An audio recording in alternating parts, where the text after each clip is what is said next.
Andijon shahar. Mana spirt zavodi bor.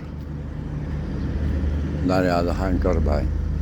Yangi qurilyapti, chiroyli bo'lyapti O'zbekiston. Yangi shaharimiz.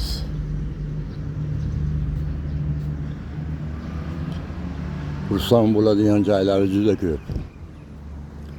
Lekin ayrim rahbarlar bu ham 7 yilda bitdimikin? O yoshligimiz aytdi, yo'l chiqadi deb. Bu tikada o'ra va bolg'a bor edi.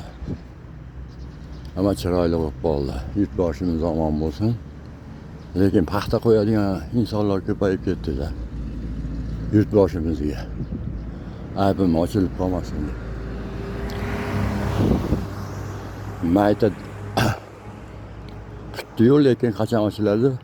Prezidentimizga qarab turib shekilli. Mayda tadbirkorlarning ishini to'xtatib qo'yibdi lekin. O'tgan yili mana Bog'ishamoldan kelyapti, Kashfga piyoz olib ketaylik desak, uni ham to'xtatib qo'yibdi. Nimaga to'xtatdinglar desam, komissiya bor deyapti. Tavba qildim dedim. Kim aytdi desam, shahar hokimiyatdan. Qaysi bola desam, ona deb chaqirsam kelmadi. Halim Sulaymonovga chiqarib yubordim, chiqarib turardi. Akamiz ham oyog'iga bol turdi shekilli, chiqmayapti anchadan beri. Shunaqa orqam ochilib qolmasin deb ayrim rahbarlar, paxtachilar ko'pda, insof bersin ularga ham. Yaxshi gapiryapti. Yurtboshimiz lekin quloq solmayapti. O'ziga qiyin, oilasi barbod bo'ladi. Qariganda sharmanda ham bo'ladi. Bir tiyinga olmaydi ayrim rahbarlar. Lekin insof bersin. Biz faollik qilyapmiz-ku.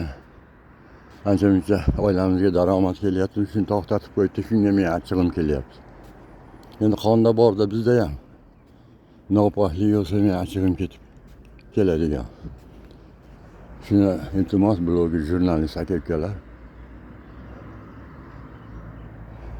chiqarib yuborsanglar. Mayda tadbirkorlar mana ishsiz qoldi, rabochiylar. Biz ham oilaga daromad kelmayapti mana endi.